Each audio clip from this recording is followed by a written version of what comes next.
আসসালামু আলাইকুম everyone, welcome back to my channel Mehej kitchen. আমি মাহবুবা চৌধুরী, আশা করি সবাই ভালো আছেন। আজকে আমি আপনাদেরকে তৈরি করে দেখাবো ফ্রাইড কালামারি। কেউ কেউ বলে কালামারি, কেউ কেউ বলে স্কুইড। যাই হোক, ফ্রাইড কালামারি একটি গুড এপিটাইজার। বিকালের নাস্তায় খুব সহজে কম সময়ে তৈরি করে ফেলা যায় ফ্রাইড কালামারি। চলুন তাহলে দেখে নেই কীভাবে ফ্রাইড কালামারি তৈরি করা যায়।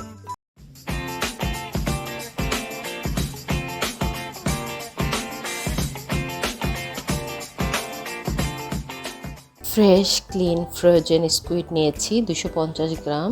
এর সাথে আর যে সকল উপাদান লাগবে তা হলো রসুন বাটা 1 চা চামচ, গোলমরিচের গুঁড়া 1 চা চামচ, আমি এখানে কালো গোলমরিচের গুঁড়াটা ব্যবহার করেছি, পরিমাণ মতো লবণ, যে যেরকম লবণ খেতে পছন্দ করেন, আর লাগবে একটা ডিম। সিজলিং ফ্লাওয়ার তৈরি করার জন্য যা যা লাগবে তা হলো কর্নফ্লাওয়ার 1 কাপের 4 ভাগের 1 ভাগ, যে কোনো ধরনের ময়দা 1 কাপের অর্ধেক, রসুনের গুঁড়া লাগবে 1 টেবিল চামচ। আপনারা রসুনের গুঁড়া যদি বাসায় না থাকে তাহলে সেক্ষেত্রে এটা স্কিপও করতে পারেন। এবার প্রথমেই একটি কিচেন টিস্যু বা ন্যাপকিন দিয়ে স্কুইডের গায়ে যে আলগা পানিটা আছে সেটা মুছে নেব। এরপর একে একে এর ভিতরে সব উপকরণ দিয়ে মেখে নেব। প্রথমেই দিয়ে দিলাম রসুন বাটা, এরপর দিয়ে দিলাম গোলমরিচের গুঁড়া, পরিমাণ মতো লবণ দিয়ে দিচ্ছি, আর ডিম। এবার দিব বাটার মিল্ক, 1/4 দুধের ভিতরে 1 চা চামচ সিরকা দিয়ে নেড়ে বাটার মিল্ক তৈরি করেছি সেটা দিয়ে দিলাম। এখন দিচ্ছি 1 টেবিল চামচ ময়দা। এবার সবগুলো উপাদান মেখে নিয়ে এর ভিতরে দিয়ে দিলাম রিং করে কেটে রাখা পেঁয়াজ। আরও একটু নেড়ে এটাকে পাশে রেখে দিব। তারপরে সিজলিং ফ্লাওয়ার তৈরি করে নেব। তার জন্য ময়দা নিলাম 1 কাপের অর্ধেক, কর্নফ্লাওয়ার 1 কাপের 4 ভাগের 1 ভাগ, রসুন গুঁড়া 1 টেবিল চামচ, লবণ পরিমাণ মতো। এবার এটাকে নেড়ে মিশিয়ে দেব। ভালোভাবে মিশিয়ে নিচ্ছি যেন সবগুলো উপাদান ভালোভাবে মিশে যায়। এবার আমি এটাকে একপাশে রেখে দিব। এবার চুলায় একটি ফ্রাই প্যান বসিয়ে তাতে অলিভ অয়েল গরম করে নিব। আমি ফ্রাই প্যানে অলিভ অয়েল দিয়ে দিলাম। আপনারা চাইলে অন্য অয়েলও ব্যবহার করতে পারেন, যে কোনো ধরনের তেলের ভিতরেই স্কুইড ভাজা যায়। তবে তেলটাকে খুব বেশি গরম করা যাবে না, এতে দেয়া মাত্রই স্কুইড পুড়ে যাবে। মিডিয়াম গরম যখন হবে তখন সিজলিং ফ্লাওয়ার মেখে তেলের ভিতর দিয়ে দিব।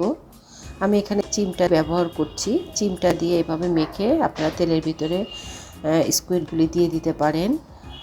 যেহেতু আমরা বাঙালি, চিমটা ব্যবহার করে কাজ করার অভ্যাস খুবই কম, তাই আমি আপনাদের দেখানোর জন্য একটা চিমটা দিয়ে কিভাবে দেওয়া যায় সেটা দেখিয়ে দিলাম। এখন আমি হাত ব্যবহার করছি। একে একে সবগুলি স্কুইড এভাবে ভেজে নিব। আমি স্কুইডগুলি দিয়ে দিলাম। এবার রিং করে কেটে রাখা পেঁয়াজের টুকরোগুলো দিয়ে দিচ্ছি। পেঁয়াজগুলোকে ভালোভাবে সিজলিং ফ্লাওয়ার মেখে তেলের ভিতরে দিয়ে দিব। তেলের ভিতরে দেওয়ার কিছুক্ষণ পরেই এগুলি তুলে নিব। এগুলি খুব বেশি ভাজার প্রয়োজন হয় না, তেলটা গরম তেলে দিয়ে কিছুক্ষণ পরে তুলে নিলেই পেঁয়াজ হয়ে যায়।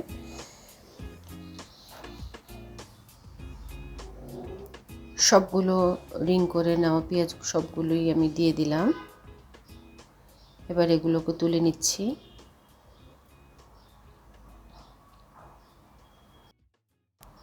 পেঁয়াজ হালকা একটু কাঁচা থাকলে খেতে ভালো লাগে।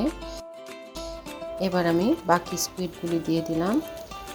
স্কুইড কখনই আপনারা 1 মিনিটের বেশি ভাজবেন না, খুব বেশি হলে 1 মিনিট, নর্মালি 50 সেকেন্ড বা 45 সেকেন্ডে স্কুইড হয়ে যায়, খুব বেশি হলে 1 মিনিট।